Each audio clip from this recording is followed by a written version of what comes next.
People like you are labeled parasites. My brother's accusation pierced the air as I stood before him, his wife, and our mother. The weight of their condemnation bore down on me, a burden I could no longer bear. We're going to be living together from now on, so can you leave? Those words echoed in my mind, igniting a fury I could no longer suppress. I, too, am flawed, imperfect in my own right. Yet their unkindness only fueled my resolve. No longer will I endure their scorn silently. It's time they realized the mistake of underestimating me. With determination as my guide, I plotted to confront my brother and mother head-on. My name is Jessica, a 37-year-old office worker. 3 years have passed since my father's battle with cancer ended, leaving behind a final plea for me to care for our mother. It was this solemn promise that drew me back to the family home. But instead of gratitude, all I received were endless demands, as if my sacrifices were expected, not appreciated. I'm heading out to grab dinner with the neighbors. Can you spare some cash? She casually tossed the request my way. Make sure you have some money ready for tomorrow. It's my friend's birthday, and I need to get a gift. Her demands seemed endless. Our vacuum cleaner is ancient. We need a new one, the latest model, she insisted, adding yet another item to the list. Each demand felt like a weight pressing down on me, her temper flaring if I dared to object. Reluctantly, I found myself acquiescing to her desires. Managing the constant stream of requests became a chore in itself. To streamline the process, I made her an authorized user on a separate account, transferring a lump sum to cover her expenses. As a single office worker in my later years, I've dedicated countless hours to my career, resulting in a substantial income. Additionally, I've wisely invested in stocks over the years, building a significant nest egg. However, these details are kept from my mother, a habitual spender whose tendencies would surely drain my savings. Yet for now, her frivolous habits aren't a pressing concern. Unbeknownst to her, I diligently save while she continues to splurge. Our monthly expenses tally around $4,000, largely due to her extravagance. I recognize the wastefulness of our situation, but altering it proves daunting. I'm not prepared to sever ties with my mother, despite the financial strain. Conflicting emotions towards familial duty cloud my judgment. Is valuing family a facade, or simply a sign of vulnerability? The driving force behind my continued existence in this distorted reality is the pledge I made to my father. He was my beacon of integrity, hard-working, compassionate, and forthright. From a young age, I revered him, striving to emulate his exemplary character. Following his sage advice, start early, reap the rewards, I began stashing away funds during my student days, laying the groundwork for future investments. Even upon entering the workforce, I remained steadfast in my savings pursuits, eventually amassing enough capital to venture into the world of investments. Throughout this journey, I absorbed invaluable lessons on financial literacy, a legacy passed down from my father. Armed with knowledge, I navigated the complexities of investment with relative ease, reaping profits and avoiding major pitfalls. Similarly, I mirrored my father's work ethic, seeking his counsel whenever I encountered professional challenges. In the early years of my career, post-work drinks with my father became a cherished tradition, providing a sanctuary for candid discussions away from the tensions that sometimes brewed at home. While my mother's presence occasionally injected discord into our conversations, those moments shared with my father offered solace and clarity amidst life's tumult. Under my father's guidance, I flourished in my career, finding both success and a newfound sense of self-assurance. My passion for my work deepened, feeling a profound dedication to my professional pursuits. Despite remaining single, I harbored no regrets about prioritizing my career. Life unfolded in a familiar rhythm. While my mother's extravagant tendencies remained a concern, I chose to focus on my work, allowing her the freedom to indulge in her habits. Yet, amidst the demands of my job, my mother insisted on assigning household tasks, blurring the lines between work and home life. Determined to maintain equilibrium, I endeavored to balance both spheres of responsibility. Over time, I honed my domestic skills, mastering chores, and even refining my culinary talents. I viewed these endeavors optimistically, imagining they might one day serve me well in marriage. Nevertheless, the weight of my mother's expectations grew burdensome. I sensed the need to break free from the confines of this suffocating existence, yearning for a life unencumbered by her demands. Amidst the chaos of my daily life, the presence of my older brother and his wife only served to compound my troubles. David, my elder by 2 years, and his wife Lily, who coincidentally shares my age, began frequenting our family home more often. While their visits weren't inherently problematic historically, David and I never saw eye to eye. Our personalities clashed relentlessly. I embodied the conservative and prudent traits inherited from our father, while David mirrored our mother's impulsive and carefree nature. Since childhood, David's approach to finances mirrored his personality. He spent recklessly, devoid of any foresight or planning, living purely for the present moment. Yet despite his financial missteps, he possessed a cunning charm, adept at winning our mother's favor whenever he found himself in need of funds. "Mom, I truly appreciate all your hard work and dedication to keeping our household running smoothly," David would croon, effortlessly weaving his way into her good graces. "I promise to lend a hand with chores next time." With honeyed words, he effortlessly manipulated her, securing whatever his heart desired. Not only was David adept at charming our mother, but he also excelled in sports, particularly soccer, where his skills earned him admiration from the community. To our mother, David was the epitome of pride, a son whose accomplishments reflected positively on her. Basking in his accolades felt akin to receiving praise herself. Thus, it became routine for her to indulge his every whim, showering him with affection and gifts. In contrast, my strengths lay in academia, lacking the prowess displayed by my brother in sports. Consequently, from my mother's perspective, there was little cause for celebration in my endeavors. I appeared unremarkable, often overshadowed by David's achievements. In the eyes of our neighbors, I was simply known as David's sister. This dynamic fueled my mother's favoritism towards him, leaving me feeling overlooked and undervalued. Moreover, my close bond with our father likely exacerbated her preference for David. Despite our father's attempts at impartiality, my mother's partiality only deepened David's arrogance and hostility towards me. Our strained relationship only served to further entrench my mother's allegiance to him, perpetuating the cycle of favoritism and resentment. "Jessica, move. You're blocking the TV." "Why should I? I was here first. The anime I've been waiting for is about to start. Move from that spot on the couch." "What? You've recorded that anime. You can watch it later. I want to watch it live now." "Just move." David's self-centeredness was a common occurrence, his desires always taking precedence. Despite the blatant unfairness of his demands, our mother consistently sided with him. Even in moments of conflict or disagreement, she remained steadfast in her support of David. "What are you doing, Jessica? David's show is starting, so move and let him watch." "But I was watching something." "Quit being selfish and let him watch." "You go back to your room, you're just in the way." Mother's scolding reverberated through the air, her tone sharp and unyielding. Left with no recourse, I retreated to the solace of my room, while David claimed the couch without a hint of remorse. As if to underscore her favoritism, Mother returned with snacks and juice exclusively for David, disregarding my presence entirely. In the absence of our father, such partiality towards David only intensified, leaving me feeling increasingly alienated.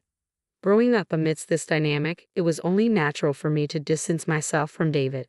As we transitioned into adulthood, my first encounter with David's wife, Lily, left an indelible impression. "So, you're Jessica, David's sister," she remarked, her words dripping with disdain. "You're every bit as plain and unfashionable as David described you. It's no wonder you lack any charm." I was rendered speechless, the sting of Lily's words cutting deep during what should have been a joyous family gathering. While such comments might have warranted reprimand from other family members, David and Lily appeared to revel in their cruelty, leaving me with an instant aversion towards Lily. Her disdainful remarks became a recurring theme, tarnishing even the most cherished family gatherings from New Year's celebrations to Independence Day. "Jessica, we're the same age, yet here you are, still single. Have you ever even had a boyfriend?" Lily's taunts echoed through the room, amplified by David's chuckles of agreement. "No man would ever consider someone as ordinary as you. Jessica's always been devoid of worth, with nothing to offer," they jeered in unison, their words a harsh reminder of their disdain for me. In my father's absence, David and his wife seized the opportunity to demean me, with my mother offering no defense, only joining in their laughter. Consequently, every family gathering at our parents' home became an ordeal for me. Several years ago, when David was transferred for work, the frequency of these uncomfortable gatherings diminished, offering me a semblance of peace. However, his recent return brought back the unwelcome intrusion. Regardless of the season, David and his wife now visit every weekend, disrupting my routine and exacerbating the tension. You're still as unremarkable as ever, aren't you? Living at home at your age. It's simply unacceptable. Did you know they call women like you parasite singles? It's embarrassing to have someone like you as my sister-in-law. Their mocking words only adding insult to injury. David and Lily's harsh words strike a chord of truth within me. It's undeniably embarrassing. As the one who financially supports my mother's lifestyle, I find solace by retreating to my room whenever they belittle me. While they don't actively seek my company, I can't help but notice their outings with my mother. During these occasions, I hastily prepare and consume my meal before retreating to the sanctuary of my room, where I can work without much interaction with them. Yet the frequency of their visits only seems to increase with time, and each time, my mother treats them to lavish meals. Perusing the credit card statements, I'm taken aback by the frequency of their visits to upscale wine bars and barbecue restaurants. Moreover, I can't ignore the fact that most of the designer clothing they flaunt is purchased by my mother. It's a perplexing situation. My mother showers them with gifts and treats, and they accept it as their entitlement. The disparity between their indulgence and my own frugality weighs heavily on my mind. Finally reaching the end of my patience, I mustered the courage to confront my mother about her excessive indulgence towards David and Lily. Mom, you're spoiling David and Lily too much with all these fancy dinners. They both have jobs. Why don't you let them pitch in sometimes? My words ignited a fiery reaction from my mother, her face flushing with anger. Who do you think you are, telling me how to spend my money? How I treat David and Lily is none of your concern. Have you forgotten the favor of allowing you to live under this roof? Her words struck me like a blow, leaving me stunned by her audacity. It was perplexing how she could disregard all I've done for her, seemingly forgetting my contributions to our household. The only reason I remain in my childhood home is out of respect for the promise I made to my father, not out of any desire to be with her. It appeared that Mother had shared our recent disagreement with David and Lily as they arrived at the house a few days later with stern words. Jessica, it's time to face reality. The only reason you're still here is because of Mom's kindness. How could you betray her like this? People like you are nothing but parasites, Jessica. It's time for you to leave this house. Excuse me, you heard us correctly. We're going to be living here with Mom from now on. So, could you please make arrangements to leave? With a heavy burden weighing on my shoulders, the trio launched into a tirade against me. My patience waned as their words cut deeper. I'm no saint. There's no reason for me to continue being kind to people who treat me like this. It's too late for them to realize the error of their ways. In that moment, a plan for retribution formed in my mind against David, Lily, and Mother. I understand. If my leaving brings you satisfaction, then so be it. The couple's malicious grins only fueled my resolve. Remember your promise. If you're still here when we return, we won't hesitate to evict you. With determination coursing through me, I bid farewell to the house. Let's start anew, Mom. Yes, I'm thrilled. It'll be wonderful living with David and Lily. What a joy it will be. As they gleefully discussed their future, I retreated to my room, immediately setting out to find a new home. Opting for practicality over extravagance, I settled for an affordable apartment near my workplace, prioritizing safety and convenience. With the logistics swiftly arranged, I notified Mother of my impending move. In response, she wasted no time informing David and Lily. A week later, my relocation was complete, and it became clear that Mother's allegiance lay elsewhere. She embarked on a vacation with the couple, only returning in time for David and Lily's move into our family home. Soon after, Mother's voice crackled through the phone, laced with shock and anger. Jessica, what's going on? Where are all the furniture and appliances? Well, I bought them with my own money, so I took them with me, I replied calmly. Don't be absurd. I bought those with my money. Remember, you asked me to replace them, and I did. I paid for everything. Mother's frustration was palpable. You're mistaken. I've been using my own credit card for purchases, I countered. It seemed Mother had conveniently forgotten that the card she used was provided by me. But I let her accusations roll off me, ending the call casually. Eventually, Mother attempted to replace the missing items, only to find the bank account linked to her credit card had been emptied.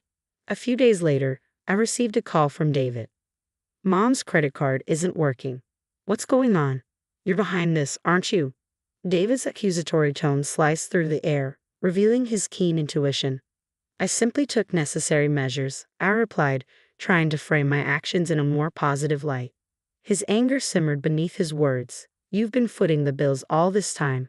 Did you realize that every luxury, from fine wines to designer clothes, was funded by the sister you've belittled? So, unknowingly, we've been living off your generosity. David's realization hung heavy in the air. Exactly. How does it feel, David, to know your lifestyle was bankrolled by the sister you ridiculed? You two seem quite proud. Must be a blow to your ego, I remarked, deliberately provoking them. David appeared flustered, struggling to find a retort amidst his frustration. Why the hell would you do this? He finally exclaimed, his irritation palpable. Lily, who had been listening in, interjected with a pointed question. Why didn't you inform us earlier? Mom, does this mean you have no money left? Mother, caught off guard by Lily's accusation, stammered in response. I always assumed there was a substantial inheritance from your father. I'm sorry.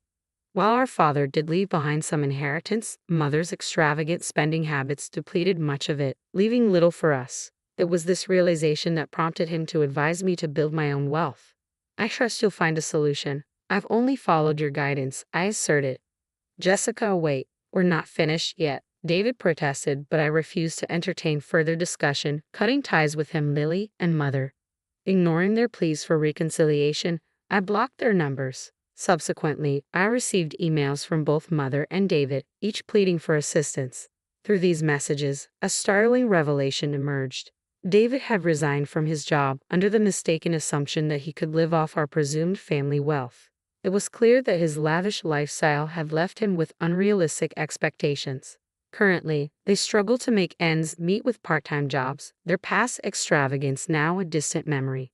Their constant disputes only serve to underscore the stark contrast between their previous lifestyle and their current reality. Despite their pleas to move in with me, I remained steadfast in my decision to sever ties, choosing to ignore their messages and focus on my own path. Currently, I revel in the tranquility of my solitary existence. I've severed ties with David and Mother, content in the knowledge that I've honored my father's wishes. Focused on my career and financial goals, I am determined to expand my wealth through diligent work and strategic investments. As I steadily build my assets, I also intend to gradually delve into the realms of love and companionship, open to the possibilities of romance and marriage.